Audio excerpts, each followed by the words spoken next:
You are the one who writes and seals and inscribes and counts. And you remember all that has been forgotten. And you open the book of memories, and it reads of itself the signature of every person within it. I remember sitting for an old, rough wooden table in a small, dark room in the back of the candy store that my grandfather ran. I remember banana yellow candies, the shape of large peanuts, I think, and soft, and I'm not sure why I'm there. It feels strange and memorable, but I don't know why. These are some of my earliest memories. What are your earliest memories? Where are you in those scenes? How far back can you go? Our prayers for the days of Od tell us that our lives are inscribed in a book, and this book is called Sefer HaZichronot, the book of memories. Book of life, the book of memories. Is memory then essential to life? We tend to believe that it is, but the evidence overall points to a more complicated reality. We begin life as a bundle of flesh and feeling.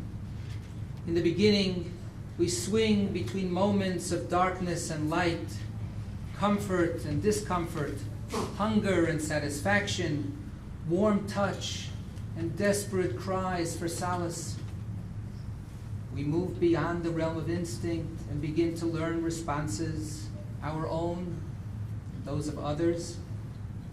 We begin to recognize those who care for us, who hold us, or feed us, or sing to us, or dry us off from our wetness and clean us up from our mess. We develop expectations. We let the world in more and more. We begin to move about, and we begin to crawl, and then walk and run. Miraculously, we learn language. We start to play with others. We develop likes and dislikes. Each one of us knows that this has happened to each one of us, as we ourselves began life more or less in this way. And yet, none of us remembers any of it. We simply do not remember the first years of our own lives. And we don't feel especially sad about it. We do not feel a sense of loss over this lack of memory. For those beginning years, memory is not at all essential to life. Perhaps the opposite is true. Perhaps it is essential that we start life without memories. Yet, memories of that stage of our life, in the minds and hearts of those who loved us at that time, are precious and are often sources of delight or wonder or amusement. Those who remember may revel in those recollections, but how we feel, we, the objects of those memories that we lived but do not share, may vary. We may feel detached or bemused or embarrassed when we hear them. You won't remember that at all. They are about us, but they are not, for we do not remember them. Sometimes it feels awkward, as if to be remembered by others expresses a kind of control they exert over ourselves that we can never appropriate and own. When we are held in memory, we are held just as an object is held, under the hand's control, to be possessed, handled, squeezed, retained, or discarded. When people remember our toddler years, we are held, just as a baby is held, by their memories, at their mercy. Our entire childhood is a time when others control us. Later in life, we assume some pale retrieval of control over our childhood by means of our memories. But we can never do that for our very first years. Those are the years of our oblivion. To be sure, during that early time, we remember many things that we are constantly learning, such as words and faces, but we do not remember ourselves. We are debarred from remembering how utterly helpless we were, how utterly at the mercy of others. So it seems that memory is not essential to life, at least not at the start. Memory enters into our lives, tentatively, but eventually. In general, it is only about at the age of 3 that we begin to register some experiences and remember them for a time beyond the immediately present. A faculty that we never knew we had and that we never felt we needed sneaks up on us and becomes present in an unpredictable and elusive way. A new colony is established in our mental territory. Something becomes a first memory, or a bunch of episodes lived together as first memories. We do not know why this experience and not another is chosen, if it is chosen at all. Some of those first memories will last, as they say, a lifetime. But others will fade away into some mysterious realm where we are not quite sure if they remain alive or not. As we get older, our memories build up and our capacity to remember matures. Sometimes what we remember surprises us.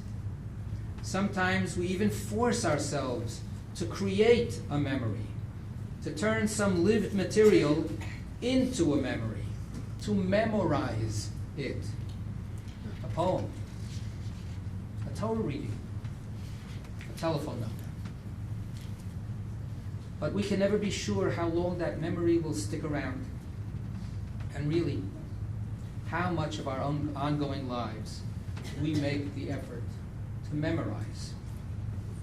How much control do we have over our memories, and how much does memory live within us as a separate companion, a constant, if unreliable, companion? Is memory essential to life? If we contemplate our later years rather than our first years, we struggle with a different response to this question. If memory is not essential to life from the beginning, for our later years, it has certainly become essential. Our early lives without memory, they shine untroubled and pure. But to ponder our later lives without memory is to tread murky and troubled waters.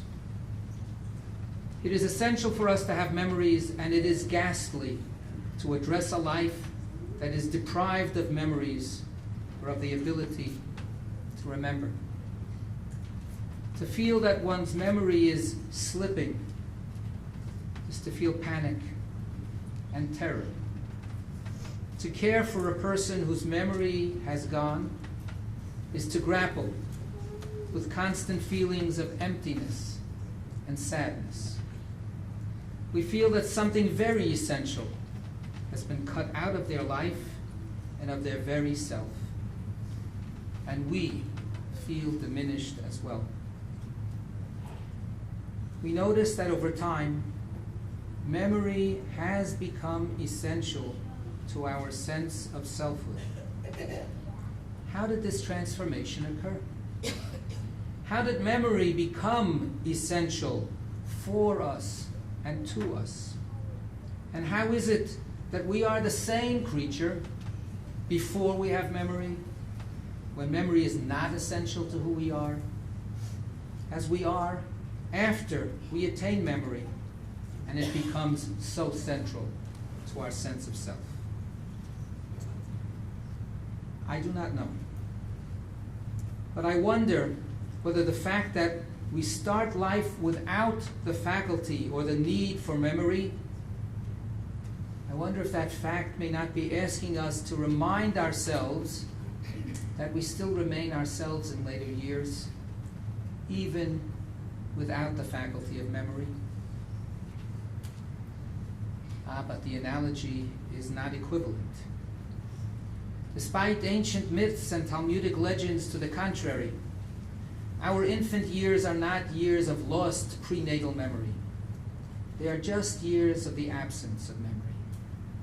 But once memory arrives and takes up essential residency in our lives, its later loss is too profound to be brushed away, unless we want to brush it away. We may be horrified by the prospect of total loss of memory, but we most surely wish to have some control over what we remember and what we forget. We sort our memories and curate them, highlighting some, conserving and improving some, and placing some in deep storage. And there are some that we discard and deaccession. There are some memories we are happy to lose. Recently, I got a call from someone who had just moved into the area. While unpacking his belongings, he came across a small Torah scroll that he had received as a bar mitzvah gift some 40 years before. The gentleman wondered whether he could drop the Torah scroll off at the synagogue, since he had no longer any use for it. I tried to keep the tone of my voice light and casual, as I asked whether he might not wish to put it on a bookshelf in his home as a remembrance of his youth and his bar mitzvah.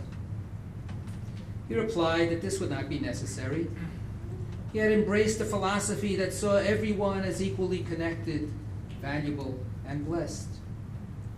There would be no point in holding on to this very specific symbol.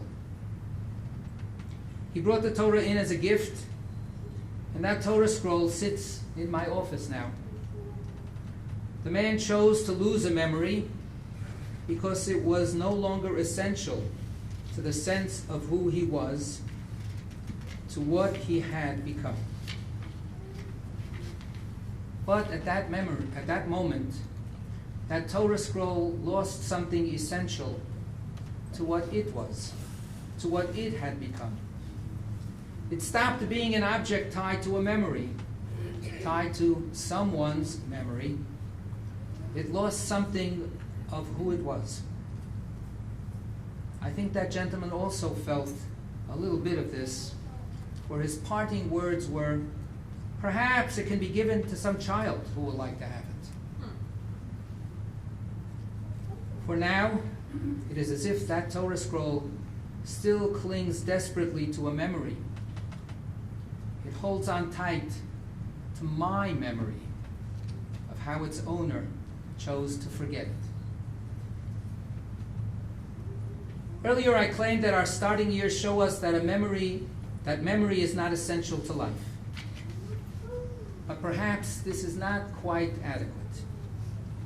Perhaps what those early years show is that memory is very much essential to our lives, but when we are incapable of remembering our own lives, what is essential is to be remembered by others.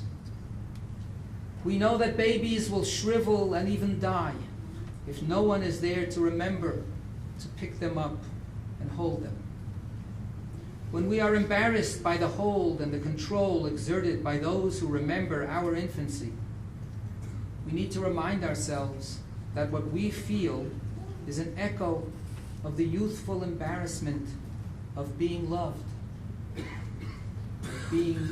of accepting that we are beloved. In the course of time, those carriers of memories of our earliest years will pass away. And they will take those memories with them. We become the adults, the ones with memory. And we carry memories of ourselves and of them. We need to be remembered by others as others need to be remembered by us. Thus, memory is always essential to life. It is just that sometimes our memories are entrusted to others on our behalf. While we were in Israel this summer, I was surprised to receive an email with a curious subject line, website form submission. I opened it with hesitation. It read, "Hi, David Greenstein. I wonder if you are the David Greenstein who knew my father, Yisrael Cantor," and I'm using the right names, they are used by permission of the family. "I wonder if you are the David Greenstein who knew my father, Yisrael Cantor, from Haifa, Israel, in the 80s. I found an envelope with your name in my parents' house. Best, Ruti Cantor." I responded, "What a surprise to get your note asking if I knew your father, Yisrael Cantor. He was my painting student in Haifa in the late 70s and early 80s until I left Israel and returned to the USA. He went on to have a good career as a wonderful artist. He was a beautiful person with a big heart. We saw each other a few times when we came to visit Israel. My wife Zelda and I are in Israel." And she wrote back, "I remember my father mentioning your name. I knew it was related to painting, but I did not know exactly the context. Were you his teacher in the Rothschild house in Haifa? My mother passed away last December. In my attempts to organize the apartment and all that is left there, including 300 drawings of my father, I found a letter you wrote to my father, which he kept. Maybe we can meet for coffee." And we did. The father had died many years ago, some time after we lost touch with each other. I had no idea that he had continued to hold on to a memory of our relationship. His memory in my own mental archive had moved into a dusty corner. His daughter's inquiry, her desire to preserve a memory that was not fully her own, but had been a dear recollection of her father, reawoke for me the memories of that long ago life, my life.